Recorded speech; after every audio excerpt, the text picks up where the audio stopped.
Македонскиот фудбал го гледаме. За македонскиот фудбал читаме во весници. За нашиот фудбал разговараме и дискутираме.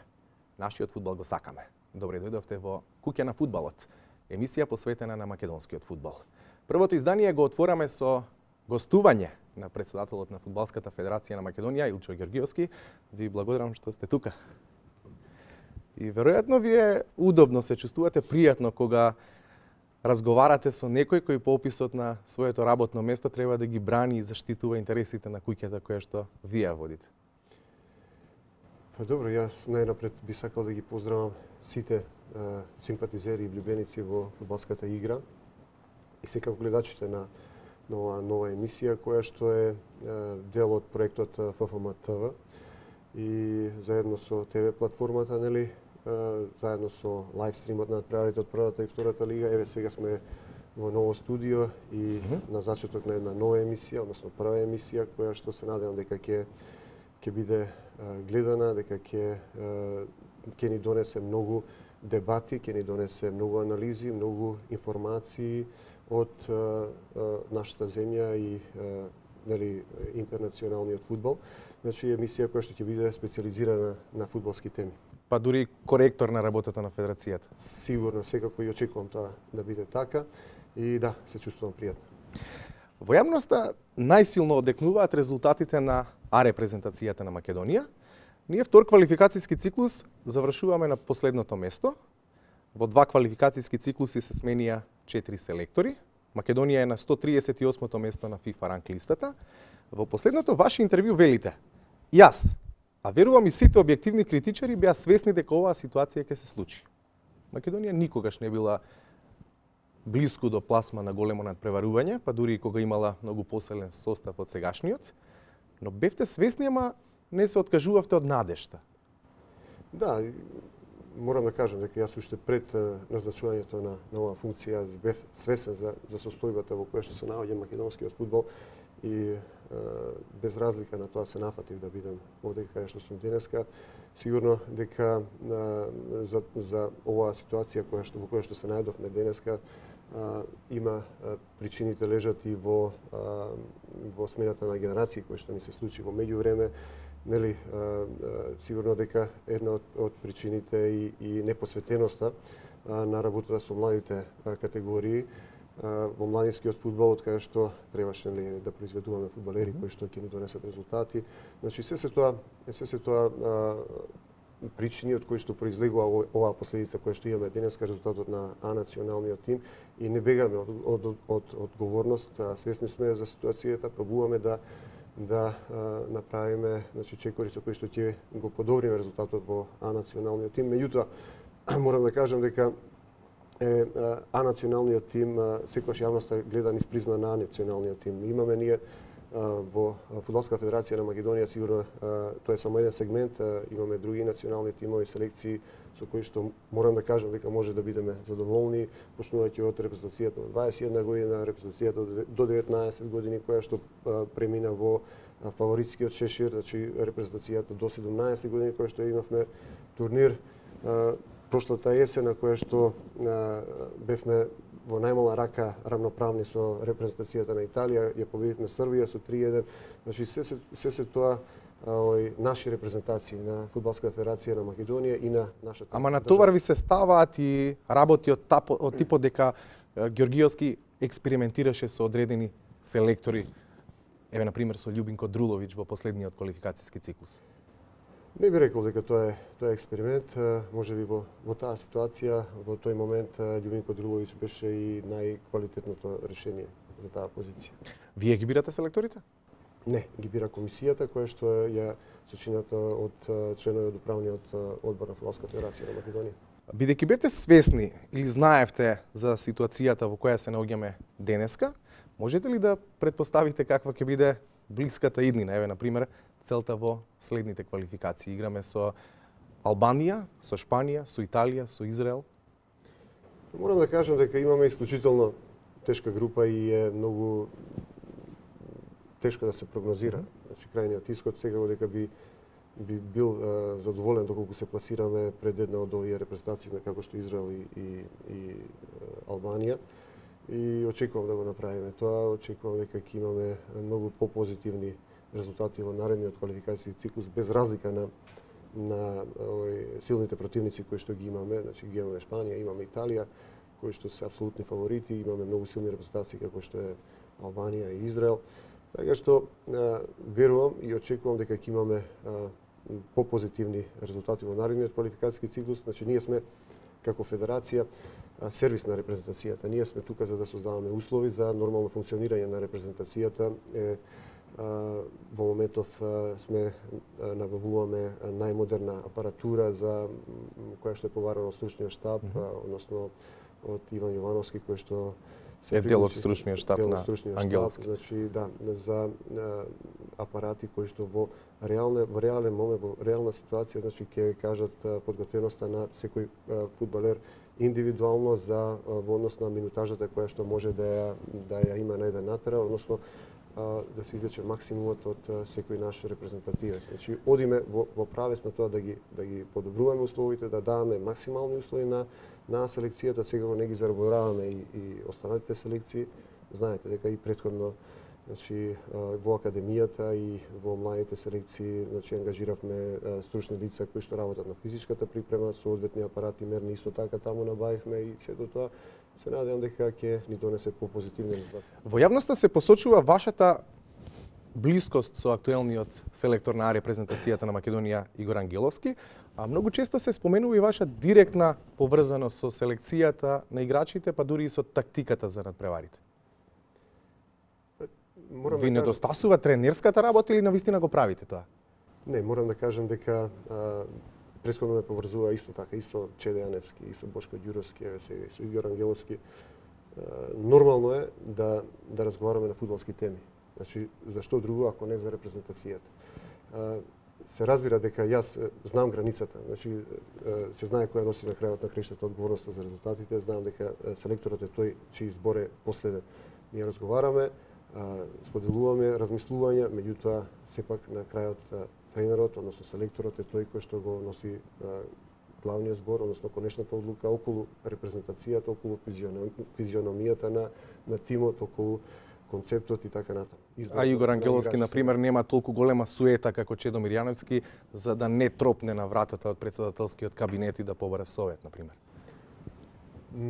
Не знам се дали Игор Ангеловски има суета или нема суета. Јас знам дека и Чедомир Јаневски, значи не бил суетен, ниту па Бошко Ѓуровски, секогаш сме разговарале отворено, значи на фудбалски теми поврзани со репрезентацијата. Се надевам дека исто Игор Ангеловски исто така ќе продолжиме во тој правец, се со цел да ги подобриме состојбите и да што е може да направиме подобри резултати со репрезентацијата.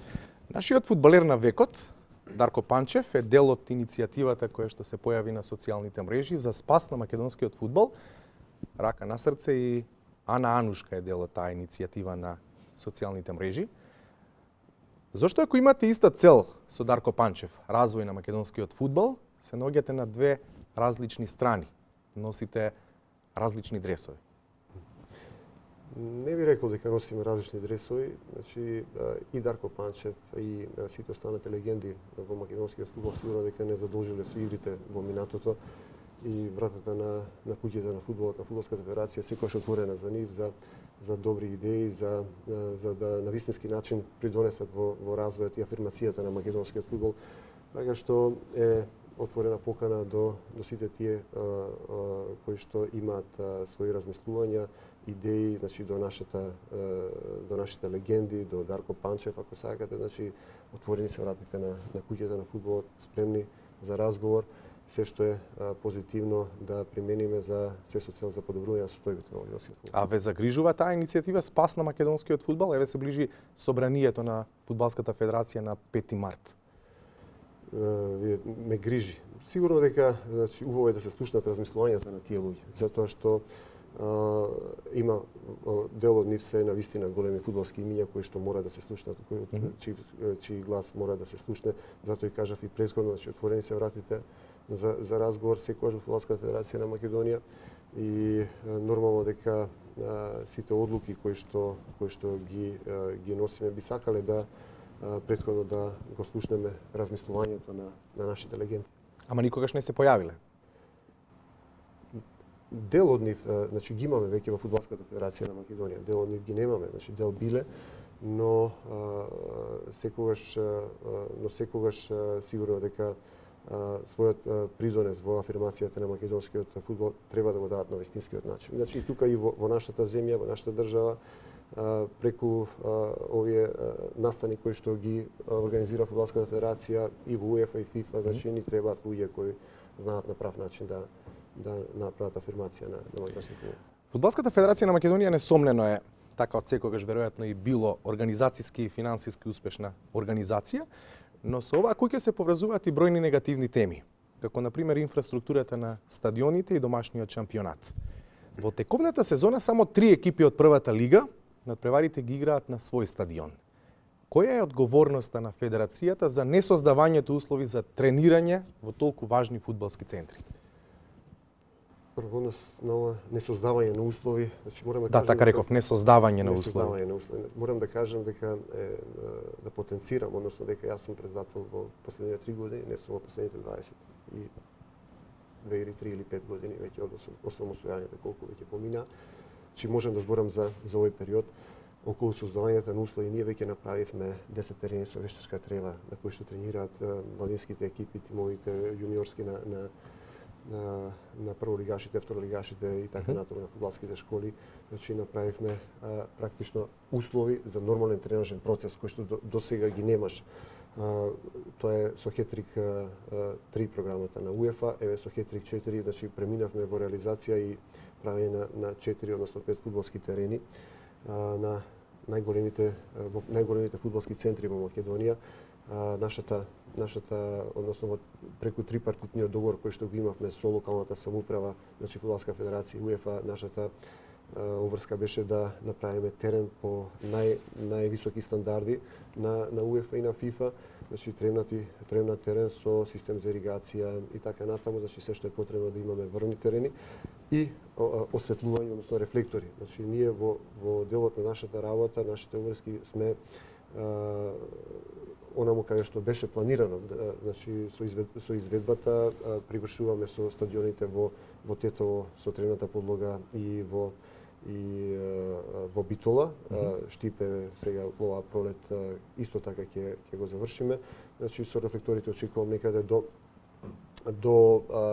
мај годинава исто така да се заврши, но од друга страна имаме еден мал проблем, но реален проблем со ситуацијата, односно врските кои што треба да ги извршат општините, односно локалната самоуправа, заради некои административни и финансиски проблеми со кои што се соочуваат.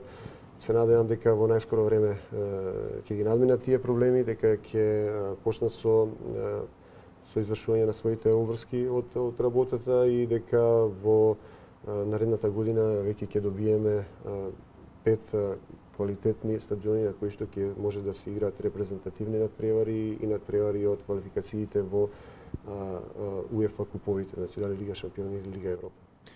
Невозможно е, ама дали понекогаш се каете затоа што морате да работите со административната власт во општините? Видете, секогаш Рокот УЕФА го запазува, Фудбалската федерација на Македонија исто така, секогаш било проблем со третиот партнер од тој договор. Така и сега со 4 стадиони во Македонија. Секогаш е тешко кога зависиш од некој трет. Значи ние нашата работа, пак ќе кажам, нашите дел од врските ќе ги извршиме во предвидениот рок. Нормално дека доколку би можеле сами да ги издржиме тој терет и сами да ја завршиме таа работа би било најдобро и сигурно би ја извршиле во најкраток може рок, но на нас партнери и во терените со вештачка трева ни беа општините, односно локалната самоуправа и најголем дел од нив максимално коректно се извршија таа обврска и добивме 10 терени со вештачка трева идеални. Значи верувам дека пак ќе кажам дека општините ќе смогнат сили, ќе најдат начин да и ова да го да не биде Илчо крив. Добро, секогаш нормално дека Постојано во јавноста за негативностите околу состојбите во македонскиот фудбал се вели Илчо е крив, Илчо е крив, Илчо е крив. И ако за една работа веројатно сакавте да бидете виновник, тоа е за добиената организација на Суперкупот 2017 година. Како успеавте да го донесете Суперкупот, тој спектакуларен настан на Националната арена во Скопје? Морам да кажам дека голема заслуга имаат сите вработени во Фудбалската федерација на Македонија и институциите, значи како министерствата, како градот Скопје и така натаму, кои што навистина ни пружија максимална поддршка и помош. Секако дека лобирањето е многу важно за добивање на еден ваков огромен настан кој што го следат меѓу 3 и 4 милиарди луѓе практично, кој што ќе биде многу значен за афирмација и промоција на Скопје и на Република Македонија и секако на Фудбалската федерација на Македонија, од кој што сигурно бенефит ќе има и практично целата економија на нашата држава. Повторно ќе кажам, заслуга е не е само на Илчо, заслугата е на сите овдека вработени во Фудбалска федерација, на општинските фудбалски сојузи, локалната самоуправа на градот Скопје и нормално владата на Република Македонија и министерството кои што го поддржа максимално овој проект. Веќе работиме на планот за реализација и отстранување на недостатоците практично кои што треба да ги отклониме отстраниме до почетокот на Суперкупот 2017 година. И повторно се надевате дека и луѓето од Националната арена и субјектот кој стопанисува со нашата Национална арена ќе биде на највисокото можно ниво и дека ќе ги овозможи сите услови надпреварот навистина да биде спектакуларен. Не се надевам, јас верувам дека ќе биде така и мора да биде така, затоа што тоа е од практично национален интерес, од интерес на државата, од интерес на градот Скопје и дека сите заеднички ќе смогнеме сили да ќе најдеме начин да се представиме во најдобро светло, да бидеме добри домаќини на Суперкупот 2017 година. Една од клучните точки на редовното собрание во март, на 5 март, ќе биде промената во системот на надпреварување. Верувате дека на овој начин повторно може да заживеат фудбалските центри од типот на Битола, Прилеп, Струмица, Велес, градовите од Источна Македонија? Може одново да го најдат своето место на фудбалската карта во Македонија? Да, видите, ние ова го направивме после комплетна анализа на состојбите на фактичката ситуација на самиот терен. Значи, анализата е направена во последниве 2 години, значи од тоа што се случува со тимовите, екипите во регионите, општинските фудбалски сојузи и така натаму.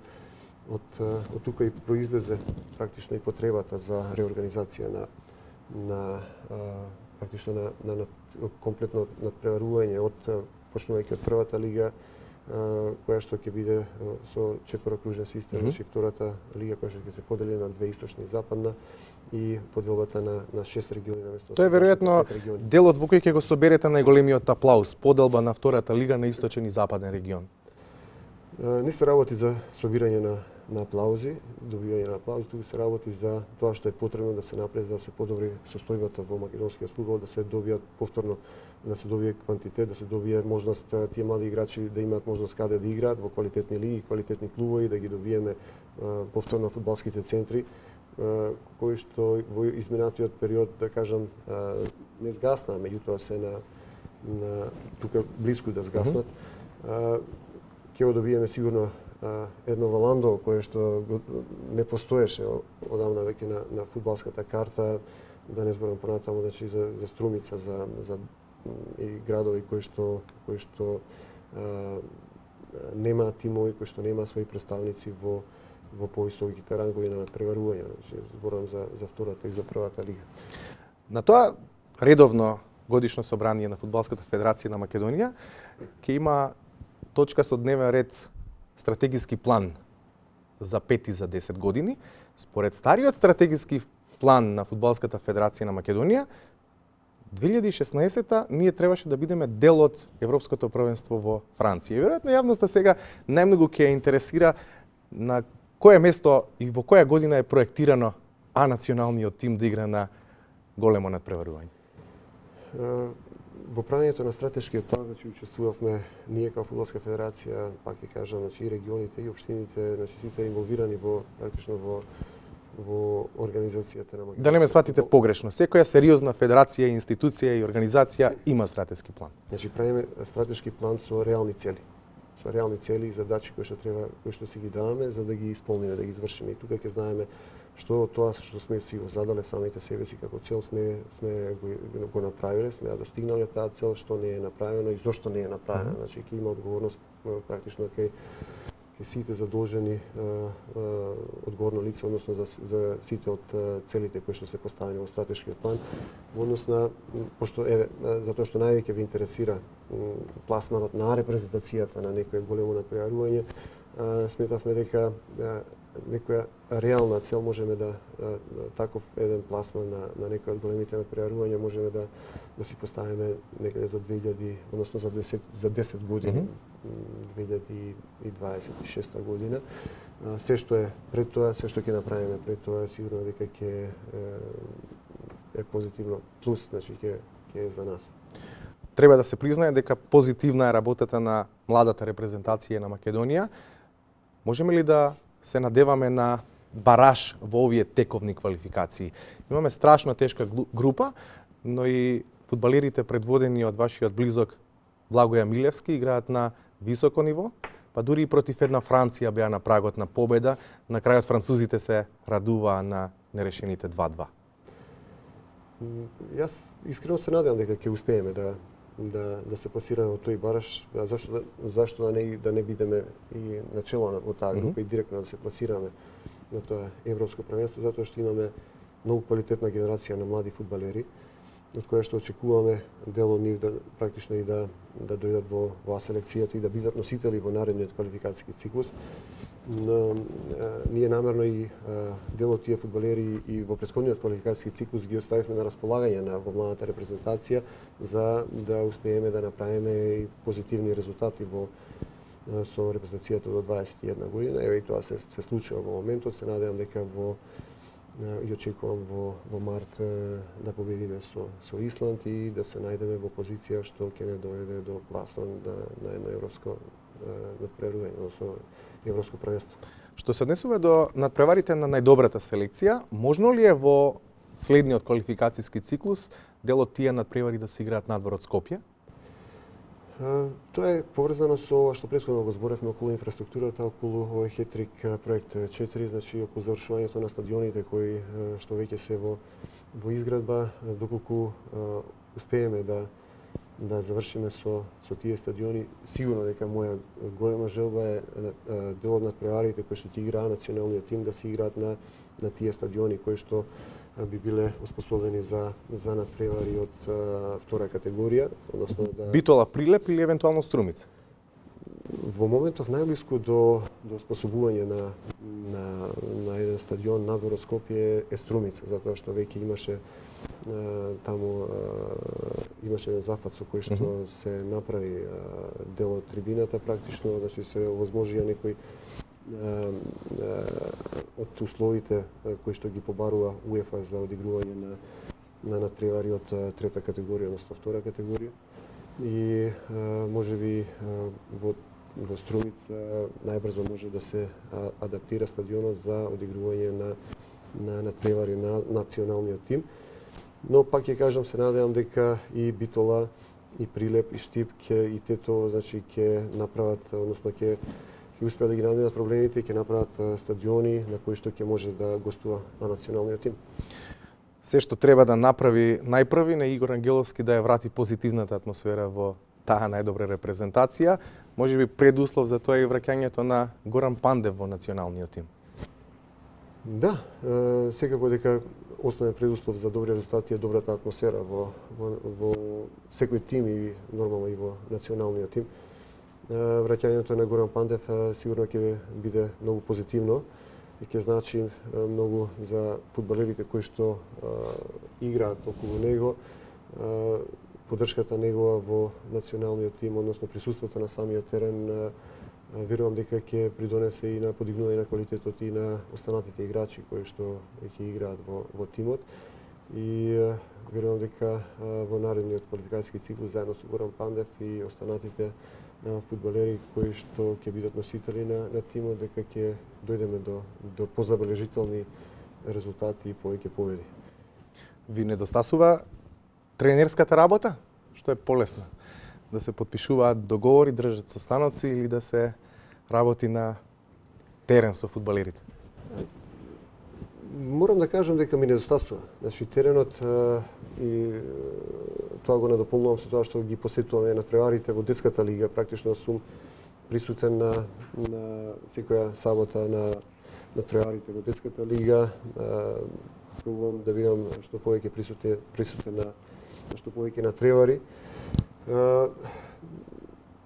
Морам да веќе кога споменав детската лига, морам да кажам дека сме многу горди на таа детска лига. Од 350-60 дечиња во првата година, за 3 години успеавме да доеме до една бројка од 7000 дечиња регистрирани во комет системот, што значи дека веќе сме направиле база која што треба да се надградува со добри програми, со добра работа и да добиеме репрезентативци кои што ќе ни донесат добри резултати во континуитет. Сигурно дека и во овој дел ќе ни треба реорганизација, заедно со реорганизацијата на сите надпреварувања, практично во младинската лига. И тука конкретно во детската лига, каде што веќе имаме значителен број на деца кои што поминуваат во помлади пионери, значи ги губиме, значи го лоциравме проблемот. Таа критична граница. Да, значи го лоциравме проблемот како таков и сега бараме решение со кое што ќе го надминеме, значи губењето на 700 деца од практично од најстарата возрастна категорија на детската лига во помлади пионери. Заради тоа што најверојатно заради зголемените трошоци околу патувањата и така натаму, значи дел од клубовите или фудбалските школи се откажуваат од надпреварување понатаму и затоа гледаме најдобриот можен начин за да го избегнеме тоа и да ги оставиме тие практично 700 деца кои што моментот ги губиме да се надпреваруваат понатаму, значи да дојдат до младинските екипи, до сениорските екипи без разлика во кој ранг. Ама знаете дека јавноста секогаш ќе ве цени дали сте успешен или не, само по резултатот на А репрезентацијата на Македонија. Го знам тоа, свесен сум за тоа и без разлика на се, јас пак ќе кажам, ние направивме базата. Резултатите може ќе дојдат за година, 2-3, може би и за 10 години. Но резултатите ќе дојдат сигурно, сигурен сум во тоа и очекувам да македонската репрезентација, практично и фудбалската,